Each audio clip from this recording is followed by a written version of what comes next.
சென்னை மாநிலத்திலிருந்து கால் பண்றாங்க madam. Doctor இருக்காங்க சார், சந்தேகம் என்னன்னு கேட்கலாம். உங்க டிவி வால்யூம் கம்மி பண்ணிருங்க sir. Okay sir. Good afternoon sir.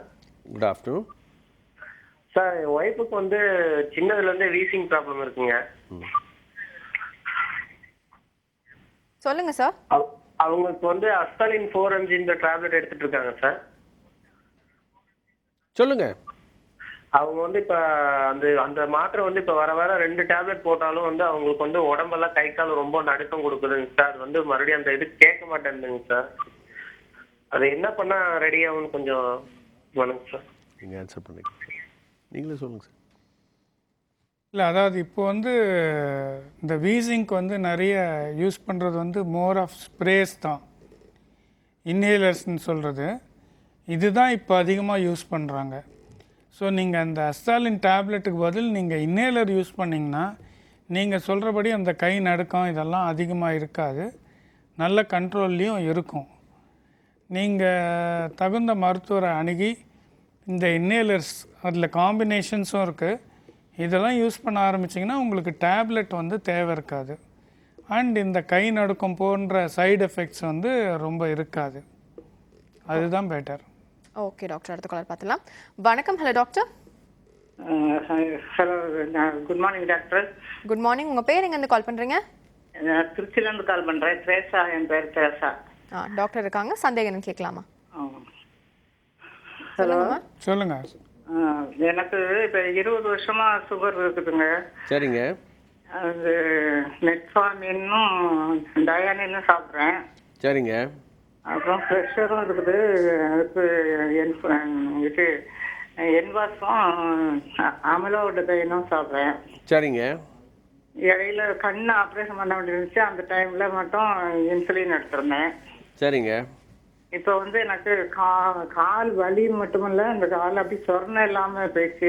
உள்ளங்காலில் அப்படி சமயத்துல காலே நடக்கும்போது உள்ளங்காலே தடுக்கிற மாதிரி, அப்படி அதாவது மெத்தையில நடந்த மாதிரி இருக்குது.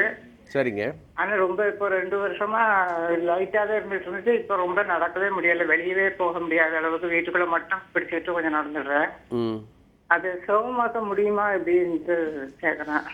உங்களுக்கு இருக்கிறது வந்து பெரிஃபரல் நியூரோபத்தின்னு சொல்லுவோமா? இது டயபிட்டிஸ்னால் வரக்கூடிய கால் நரம்புகள் பாதிக்கிறதுனால வருது. ஒன்று, உங்களுடைய சுகர் இப்போ கண்ட்ரோலில் இருக்கான்ற விவரம் நீங்கள் சொல்லலை. உங்களுடைய fasting blood sugar, post prandial blood sugar, HbA1cன்ற இந்த 3 அளவுகோல் நீங்கள் வச்சுக்கணும். இது 3ம் கண்ட்ரோலில் இருக்கணும். காலுக்கு நிறைய மருந்துகள் இருக்குது. ஓரளவுக்கு உங்களுடைய குணத்தை, உங்களுடைய பிரச்சனைகளை குறைக்க முடியும். முக்கியமாக உங்களுக்கு காலில் சொரணை இல்லை அப்படின்னா நீங்கள் ரொம்ப கவனமாக இருக்கணுமா. முகம் நீங்கள் கழுவுறீங்களோ இல்லையோ, காலை நல்லா கழுவணும். காலுக்கு அடியில் ஒரு முகம் பார்க்குற கண்ணாடி மாதிரி அடியில் வச்சு பார்த்து காலுக்கு அடியில் எங்கேயாவது வெட்டு காயங்கள் இருக்கா அப்படின்றத நீங்கள் தினமும் பார்க்கணும். இரவு படுக்கும் பொழுது காலில் ஏதாவது சின்ன அடிகள் இருக்குமானா அதை உடனடியாக வைத்தியம் செய்யுங்க. இல்லைனா அதுதான் வந்து காலையே வெட்டி எடுக்கும்படியான ஒரு நிலைமை ஏற்படும். ஏன்னா உங்களுக்கு சொரணை இல்லை அப்படின்னும் பொழுது உங்களுக்கு இன்ஃபெக்ஷன் ஆகிருக்கா, என்ன ஆகிருக்குன்ற விவரமே தெரியாது. ஸோ இந்த இன்ஃபெக்ஷன்ன்றது வந்து ரொம்ப சிவியராக தான் வரும் டயபிட்டிஸில். அது கொஞ்ச நேரம் முன்னாடி சொன்ன காரணம் என்னன்றது கூட. ஸோ அதனால் நீங்கள் ரொம்ப கவனமாக இருக்கணும். காலுக்கு வைத்தியங்கள் இருக்குமா? ஓகே டாக்டர், அடுத்த காலர் பார்த்துலாம். வணக்கம். Hello doctor. வணக்கம்.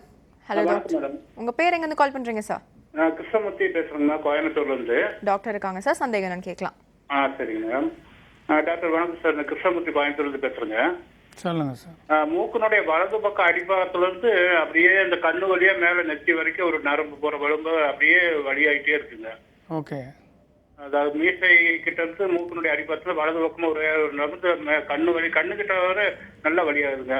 நெத்தி வரைக்கும் அப்படியே இருந்து பிடிக்குங்க. சரி.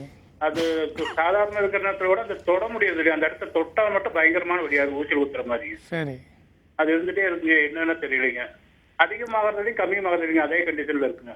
இல்லை, அதான் நீங்களே சொல்கிறீங்களே, அது வந்து நீங்கள் டிஸ்கிரைப் பண்ணுறதை பார்த்தா நரம்பு வலி மாதிரி தான் இருக்குது. முன்னெல்லாம் வந்து இந்த நரம்பு வலிகளுக்கு அதிகமாக ட்ரீட்மெண்ட் இல்லை, மாத்திரைங்க தான் கொடுப்பாங்க. பட் இப்போ வந்து சில ரேடியோ ஃப்ரீக்வன்சி ப்ரோப்ஸ் மூலமாக அதில் கரண்ட் மாதிரி செலுத்தி அந்த வலிக்கும் நல்ல தீர்வு, நிரந்தர தீர்வு கொடுக்க முடியும். ஸோ நீங்கள் முதல்ல தகுந்த நரம்பு மருத்துவரை அணுகி அது என்ன நரம்பு வலி தானான்றதை கன்ஃபார்ம் பண்ணிக்கணும். அதுக்கு பிறகு நீங்கள் அதுக்கு ட்ரீட்மெண்ட் எடுத்துக்கலாம். ஓகே டாக்டர், அடுத்த காலர் பார்த்தலாம். வணக்கம். Hello doctor. ஹலோ, உங்கள் பேர் எங்கேருந்து கால் பண்ணுறீங்க? நான் திருச்சியிலேருந்து பேசுகிறேங்க. என் பேர் கதிர்வேல். டாக்டர் இருக்காங்க சார், சந்தேகம் என்னன்னு கேட்கலாம். ஹலோ. வணக்கங்க, சொல்லுங்கள். சார், எனக்கு வந்து ஒரு ஃபாஸ்ட் 7 இயர்ஸாக ரன்னிங் நோஸ் இருக்கு சார். சொல்லுங்கள். அது டெய்லியும் மார்னிங் காலையிலையும் சரி, ஈவினிங் நைட் ஆனாலும் சரிங்க சார், மூக்கு அடைச்சிருக்குங்க சார். சரி. நானும் நிறைய டாக்டரை கன்சல்ட் பண்ணேங்க சார். டஸ்ட் அலர்ஜி இருக்கு சொன்னாங்க. நானும் நிறைய டாக்டரை பார்த்து டேப்லெட்லாம் எடுக்கிறேன் சார். ஆனால் குறையவே மாட்டேங்க சார். 7 வருஷமா இருக்குங்க சார் இது. அதான் நீங்கள் ஸ்ப்ரே யூஸ் பண்ணி பார்த்தீங்களா? இப்போ யூஸ் பண்ணிட்டேங்க சார். ஸ்ப்ரேலையும் ரிலீஃப் இல்லைன்னா நீங்கள் கண்டிப்பாக 2 இன்வெஸ்டிகேஷன்ஸ் பண்ண வேண்டியிருக்கும்.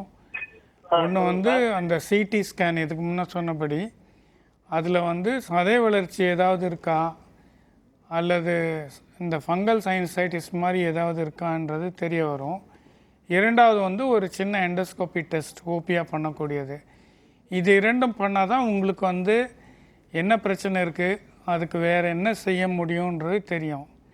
இதில் அலர்ஜி வந்து எதுலேயுமே கண்ட்ரோல் ஆகலைன்னா அதில் வந்து 2 லாஸ்ட் ஃபைனல் ட்ரீட்மெண்ட் இருக்குது. ஒன்று வந்து ஸ்டீராய்டுன்னு சொல்லக்கூடியது, இன்னொன்று வந்து இந்த இம்யூனோதெரப்பின்னு சொல்லக்கூடியது.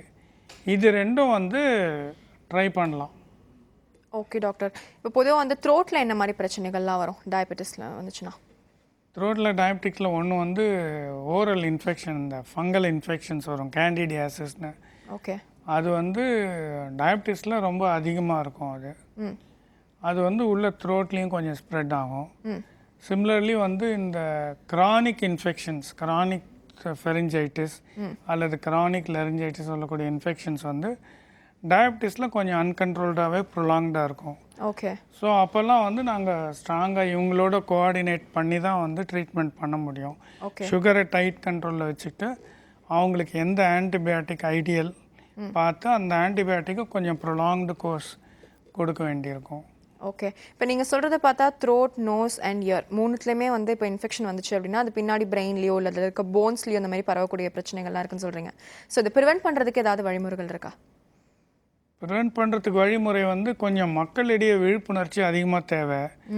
அதாவது இப்போ மக்கள் வந்து எப்பவுமே வந்து வலிக்கு அதிக முக்கியத்துவம் கொடுப்பாங்க. ஒரு காது வலினா 2-3 நாளில் வந்துடுவாங்க. இதுவே வந்து அவங்களுக்கு வந்து காதில் சீழ்வடியுதுன்னா ஒரு 3 வருஷம் பொறுத்து வருவாங்க. ஸோ அது மாதிரி வரும்போது தான் அது உள்ளுக்குள்ளே அதிகமாக பரவி காம்ப்ளிகேஷன் வர ஸ்டேஜுக்கு போகிறதுக்கு வாய்ப்புகள் அதிகமாக இருக்குது. ஓகே. இப்போது இதுக்கு இறப்பு அளவுக்கு போகிற மாதிரி ஏதாவது பிரச்சனைகள் நீங்கள் சந்திச்சிருக்கீங்களா? 2 பேரும் சேர்ந்து ஏதாவது ஒரு கேஸ் சால்வ் பண்ணியிருக்கீங்களா? இல்லைம்மா, அதாவது இப்போ சார் சொல்லிட்டு இருந்தார் இல்லையா, ஃபங்கல் சைனசைட்டிஸ் எல்லாம் சொல்கிறோம் இல்லையா, இதெல்லாம் வந்து ரத்தத்தில் கலந்துரும். ரத்தத்தில் கலந்துருச்சுன்னா அதுக்கு பேர் செப்டிசீமியான்னு சொல்லுவோம். செப்டிசீமியா அப்படின்னா ரத்தத்தில் எப்போ அணுக்கள் கலக்குதோ அது உடலில் இருக்கக்கூடிய எல்லா உறுப்புகளையும் பாதிக்கும். முக்கியமாக லிவர் ஃபெயிலியர் வரலாம், கிட்னி ஃபெயிலியர் வரலாம்.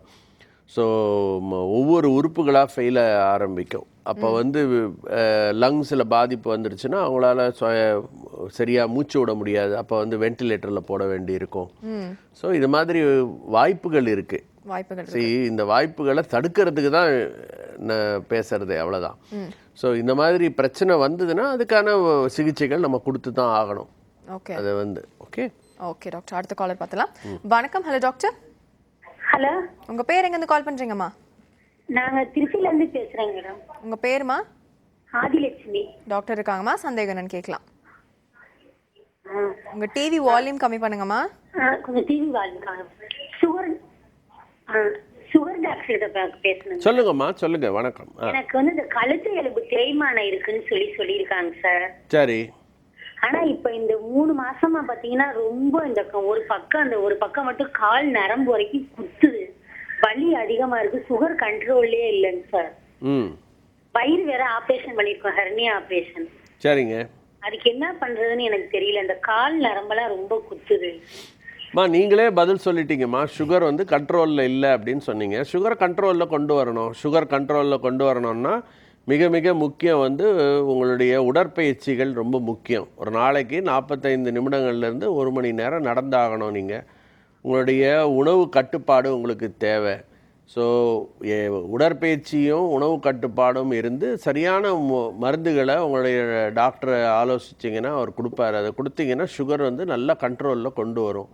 சுகர் கண்ட்ரோல் வந்தாலே உடலில் இருக்கக்கூடிய எல்லா விதமான உபாதைகளும் நிறைய குறையும். முக்கியமாக கழுத்து வலி, கால் வலி பற்றி சொன்னீங்க. கால் வலி வந்து பெரிஃபரல் நியூரோபத்தின்னு சொல்லக்கூடிய கால் நரம்புகள் பாதிப்பு. இது வந்து சுகர்னால தான் பாதிச்சிருக்கு. சுகர் கண்ட்ரோலில் கொண்டு வரணும். சுகர் கண்ட்ரோல் கொண்டு வந்துட்டு கால் நரம்புகளுக்கான மருந்துகள் இருக்குமா, அந்த மருந்துகள் எடுத்துக்கிட்டிங்கன்னா கம்ப்ளீட்டாக உங்களுக்கு நிவாரணம் கிடைக்கும். ஓகே டாக்டர், எனக்கு நம்ம ஹலோ டாக்டர் ஷோவில் ஐ திங்க் வந்து நம்ம எண்ட் ஆஃப் த ஷோக்கு வந்துட்டோம்னு நினைக்கிறேன். ஸோ டயபெட்டிஸ்னால ஏற்படக்கூடிய காது, தொண்டை மற்றும் மூக்கில் ஏற்படக்கூடிய நோய்கள் பற்றி நிறைய விஷயங்கள் என்னோட ஷேர் பண்ணிக்கிட்டீங்க. ஒரு அவேர்னஸாக இருந்தது அந்த ஷோவே. ரொம்ப நன்றி சார் நிகழ்ச்சியில். வணக்கம். ஸோ இதே மாதிரி அடுத்த சிம்ஸ் ஹாஸ்பிட்டல் வடபழனி வழங்கும் ஹலோ டாக்டர் நிகழ்ச்சியில் சந்திக்கலாம். அதுவரை நன்றி, வணக்கம்.